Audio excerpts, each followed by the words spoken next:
Welcome to the Deep Dive. Today we're diving into the world of diversity, equity, and inclusion, DEI, in organizations. You shared a fascinating dissertation with me by Dr. Nicole Yeldell-Butts, Yes. and it explores why DEI efforts often fall short. So many companies spend so much money, but That's a big question. Yeah. A lot of resources go into it. yeah, and they just don't get the results that they want. And what I found really interesting about this dissertation is that it goes beyond just advocating for DEI. Yeah. It really tries to dig into the Yes. knowledge and motivations and actual practical steps executives can take Yeah. to really make DEI work, to champion it in a lasting and impactful way. Yeah. It really gets into the nitty-gritty, doesn't it? It's not just like a surface level, Yeah. oh, DEI is good. It's like, okay, but how do we actually make it work? What are the things that are preventing it from working? Yeah, and what I really like about this research is, Dr. Butts doesn't just kind of point out the problems, she also offers solutions, which is something we're going to get into. Right. Okay, so let's jump into it. Dr. Butts' research starts with kind of a sobering reality check. She says that billions are being spent on DEI initiatives, yet many organizations aren't seeing the results they hoped for. So what's going wrong here? Well, one major factor that Dr. Butts uncovered is what she calls a knowledge gap. Okay.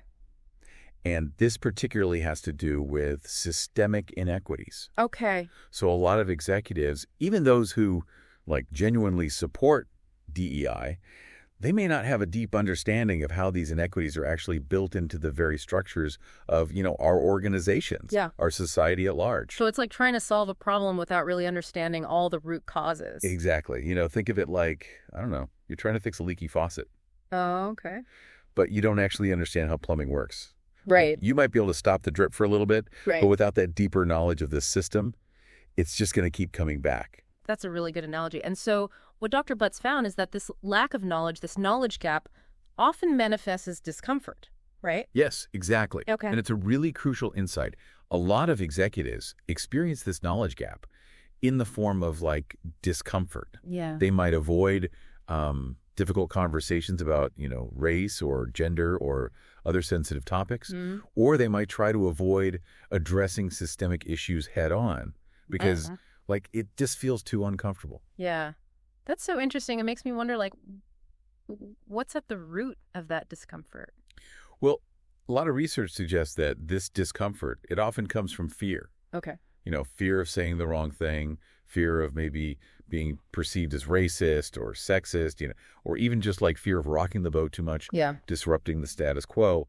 But as Dr. Butts points out, pushing through this discomfort is really essential for driving real change. You can't solve a problem you're not willing to acknowledge and address, Yeah. So it's not just about knowing the facts. It's also about being willing to get uncomfortable Yes. and confronting those difficult truths about ourselves, about our organizations. Yeah. Yeah. I think that's why we see so many DEI initiatives kind of fall short. It's not enough to just talk about DEI. Right. You really have to be willing to do the hard work of examining your own biases, challenging the systems that are actually perpetuating inequity. Absolutely. Right. And that brings us to another really key finding in Dr. Butts' research, this idea of metacognitive knowledge. Right. Can you break that down for me and our listeners? What is metacognitive knowledge? Yeah. It might sound complex, Yeah. but it's actually a lot simpler than it sounds. Metacognition is basically thinking about your own thinking. Mm-hmm. It's about self-awareness, Mm-hmm. understanding your own, thought processes, your biases, blind spots. So in the context of DEI, it's about leaders understanding how their own biases, even unconscious ones, might be impacting their decisions and their actions. Precisely. And how those decisions and actions, or, even inactions, are impacting DEI within their organizations. Yeah. And that's, this is where things get really interesting. This research found that this lack of self-awareness can actually create kind of a ripple effect throughout the organization. Oh, can you give me an example of what that might look like? Sure.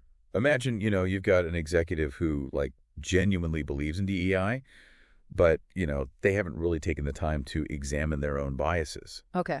They might unintentionally perpetuate those biases through, hiring decisions or promotion practices, or even just the way they interact with employees from different backgrounds. Yeah. And because they're in this position of power, their actions have a huge impact on the overall culture of the organization. Yeah, it's like, it's not enough to have good intentions. Yeah. You really have to do that internal work of examining your own biases and understanding how they might be impacting your decisions. It's not just a checkbox. Yeah, and that internal work is essential not just for like individual leaders, but for the entire leadership team, right? Absolutely. You're exactly right. Yeah, so it makes sense if individual leaders are struggling with these issues that the executive team as a whole might also face some challenges. And that's exactly what Dr. Butts found. Okay. She discovered that while individual executives often reported high self-efficacy when it came to DEI, meaning they felt confident in their ability to, contribute to creating a more inclusive workplace. Yeah. But there was a disconnect when it came to the executive team's collective efficacy. Okay, so why is that? What causes that disconnect? Well, one thing she found is that there's often this lack of shared vision for DEI amongst the leadership team. Oh, so one leader's prioritizing maybe like recruiting more diverse talent and another one is more focused on like creating inclusive policies. Exactly. Yeah. They're not all on the same page about what DEI means, or how to achieve it. And that lack of a unified vision can make it really, really difficult to move forward in any kind of effective way. Yeah, it's like they're all pulling different directions. Exactly, yeah.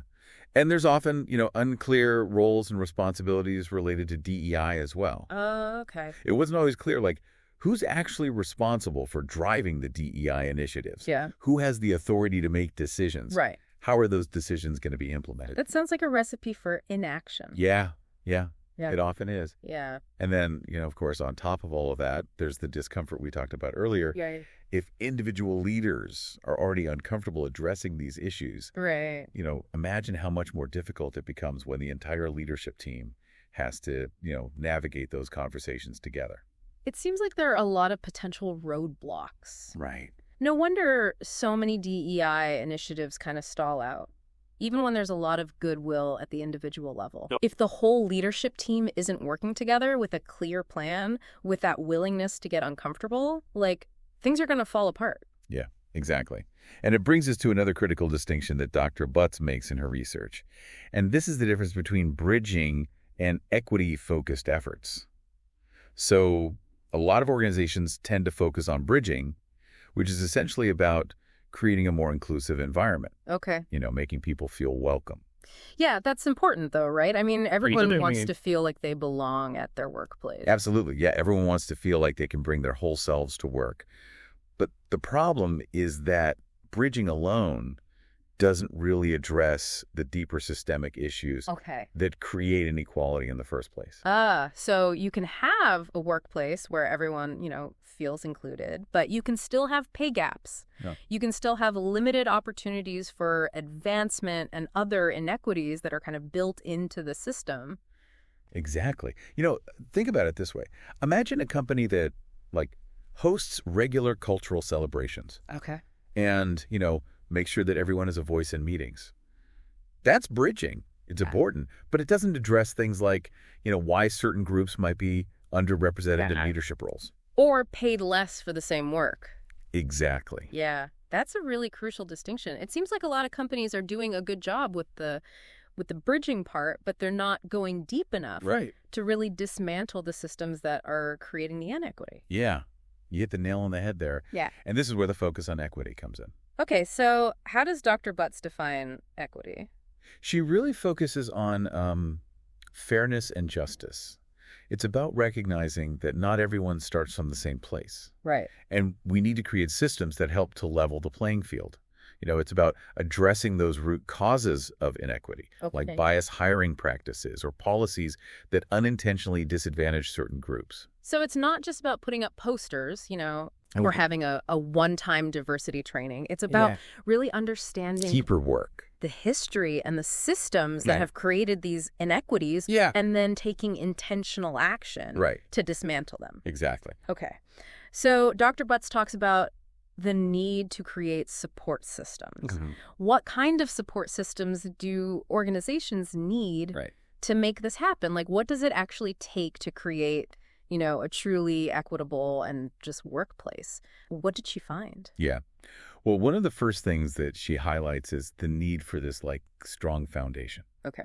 And this foundation includes things like, having a shared definition of DEI across the organization. So everyone's working toward the same goal, like they understand. Exactly. Everyone's on the same page. Okay. It also includes having a CEO who is not only, supportive of DEI in words, but actually champions it through their actions and decisions. So it really starts at the top. It does. Like leadership really needs to be on board. Yeah. You need a CEO who really embodies DEI values. Yeah. They can set the tone for the entire organization and create that culture where everyone feels valued and respected. Okay. And finally, a strong foundation also includes having a dedicated head of DEI. Someone whose sole focus is to lead and implement those initiatives. Yes. And not just anyone. This person needs to have the authority and the resources to actually make change happen. Right, because if they don't have that authority, they're just going to be spinning their wheels. Exactly. It's like asking someone to build a house with, a single hammer and a handful of nails. Yeah. You might be able to put up a couple of boards, but you're not going to get very far without the right tools and support. So, without that foundational support, it's very likely that any DEI efforts are just going to kind of fizzle out. Okay. So, assuming the organization has that foundation in place, what comes next? Well, beyond that foundational level, Dr. Butts highlights the need for what she calls equitable talent systems. And this means looking at every aspect of the employee life cycle, from recruitment and hiring to, advancement, compensation, benefits. So like making sure everyone has a fair shot regardless of background or... Yeah. Gender, race, all of those factors, all those different things. You want to make sure that everyone has a fair shot. Okay.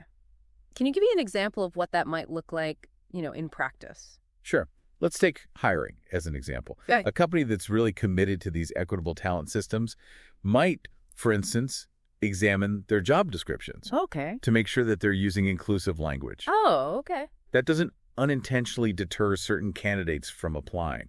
They might also implement, blind resume reviews. Oh, interesting. Where they remove all identifying information from applications. So, like, you don't see their name, you don't see... Yeah, you take out their name, you take out the schools to try to reduce unconscious bias as much as possible. Those are good examples. How about, like, on the compensation side? Yeah. So there you might look at things like pay equity audits to ensure that employees in similar roles are being paid fairly, regardless of gender or race. Right. You might consider offering things like flexible work arrangements to support employees with caregiving responsibilities, which we know can often disproportionately impact women. Right. It seems like this is where a lot of companies really struggle, right? They want to do the right thing, but they don't know where to start. Yeah, and it's why Dr. Butt's research is so valuable. Yeah. She really does provide a roadmap. Yeah.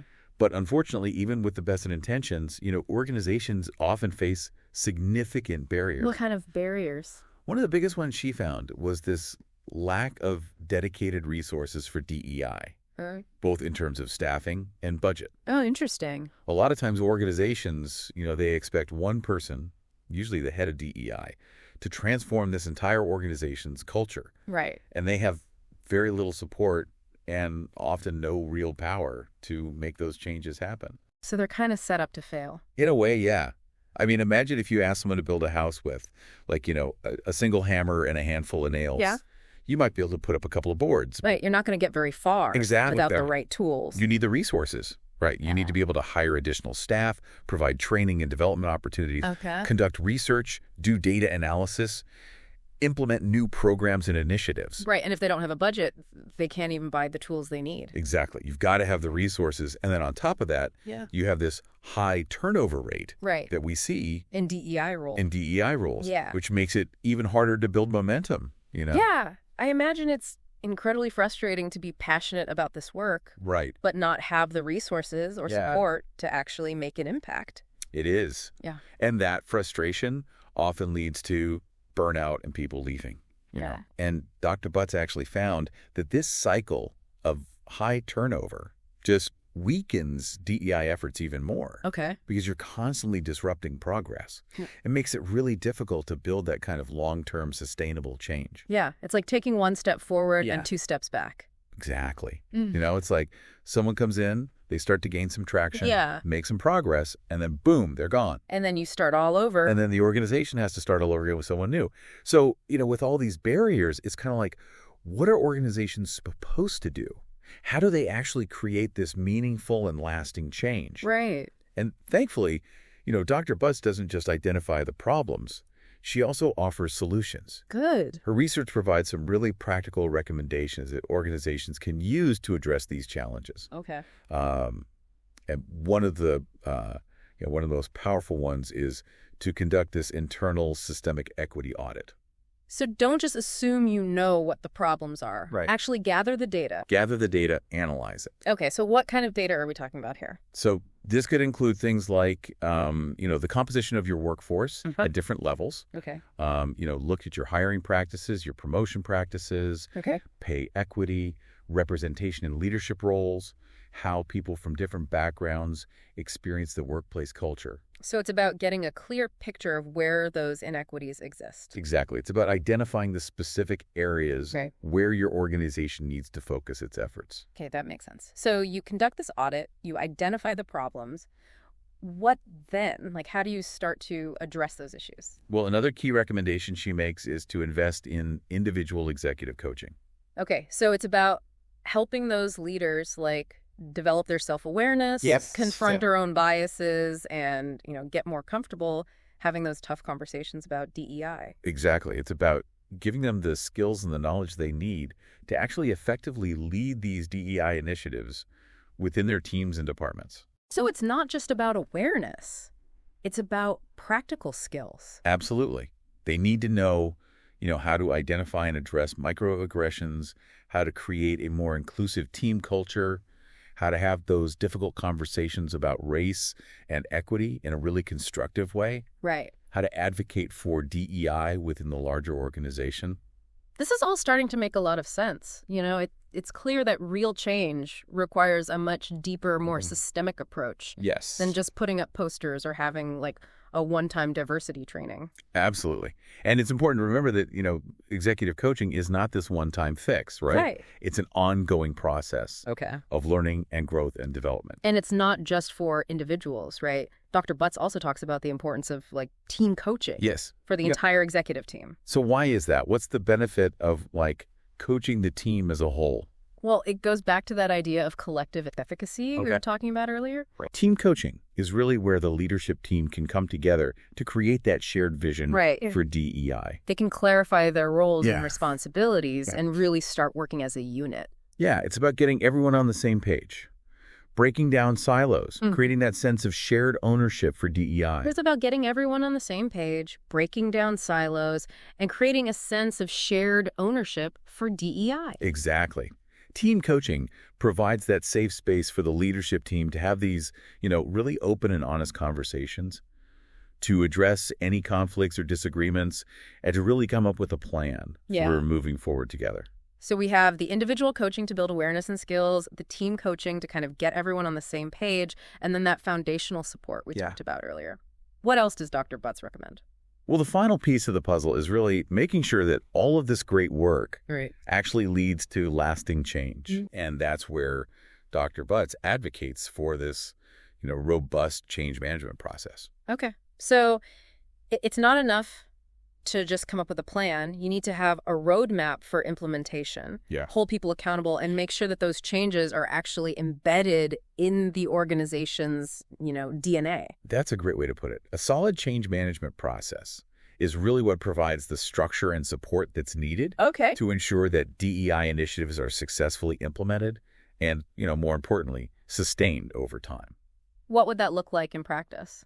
It's kind of, think of it as like scaffolding Okay. to support your DEI efforts. Okay. It involves things like, establishing clear goals and metrics for success, creating a detailed implementation plan with timelines and milestones, identifying those key stakeholders, and developing communication strategies, providing ongoing training and support to employees at all levels, regularly monitoring progress and making adjustments as needed, and then, of course, celebrating successes. And recognizing people's contributions. So you need that structure to keep things moving forward. You do. It can't just be like, you have a plan and then it gets kind of lost in the bureaucracy. Or kind of loses momentum. Yeah, exactly. So to recap, Dr. Butts identifies kind of these key ingredients for moving beyond those superficial efforts and creating a truly inclusive and equitable workplace. We have that systemic audit to really uncover the problems, executive coaching to build awareness and skills, team coaching to get everyone on the same page, and then that solid change management process to actually guide implementation and ensure accountability. Yes. It sounds like a really comprehensive approach. It recognizes that DEI isn't, just a quick fix. It's really a journey that requires ongoing commitment, investment, and a willingness to challenge the status quo. Did I miss anything? You got it. You really did. It's about, like you said, weaving DEI into the very fabric of the organization. Yeah. Not treating it as this Right. separate thing. Yeah, and what I find so compelling about this research is that Dr. Butts doesn't just focus on the how-to of DEI. Yeah. She also reminds us of the why, right? The why. Why is this work so important? Why should organizations prioritize DEI Yeah. beyond just, wanting to do the right thing? Yeah, and such a crucial point, Yeah. because in today's world, creating that diverse, equitable, and inclusive organization, Yeah. it isn't just ethically sound, it's a smart business strategy. So it's a win-win. It is. Good for employees, good for the bottom line. Yeah, absolutely. Okay. Studies have shown, time and time again, Yeah. that companies with diverse leadership teams and inclusive cultures, Okay. they're more innovative, they're more profitable, Makes sense. and they're better able to attract and retain top talent. Yeah. I mean, you're drawing from a wider pool of talent. Different perspectives. Yeah. So you're more likely to come up with new ideas. Absolutely. And when employees feel valued and respected, Yeah. they're more engaged, they're more productive, and they're more likely to stay. It's about creating that sense of belonging It is. where everyone feels like they're a part of the team Yes. and that their contributions are valued. That's a great way to put it. Yeah. And ultimately, it's not just about individual organizations. Right. It's really about building a more just and equitable society as a whole, Yes. one workplace at a time. I love that. One workplace at a time. Yeah. That's really what it's all about. Wow. This has been such an eye-opening conversation. It has. I feel like I have a much deeper understanding of the complexities of DEI now Okay. and what it actually takes to create that lasting change. Yeah. It's clear that DEI isn't just a box to check off, Yeah. It really requires that deep understanding of the issues, a willingness to get uncomfortable, and that comprehensive strategic approach. What really resonated with me was that idea of the knowledge gap manifesting as discomfort. Yeah. I'm already thinking about how I can apply that insight, to my own work Yeah. and my interactions. That's fantastic. Yeah. And remember, it really all starts with leadership. Yeah. Executives, they have a responsibility to really educate themselves, confront their own biases, and create those structures and systems that are necessary Yeah. for DEI to thrive. And listeners, we'd love to hear from you. What resonated with you the most from our deep dive today? Think about your own workplace. Are there any unspoken norms or policies that might be, contributing to inequity? Yeah. What conversations can you start having to challenge those norms and really push for change? Keep those questions in mind as you go about your day. That's a great point to leave on. Yeah. We'll see you on the next deep dive.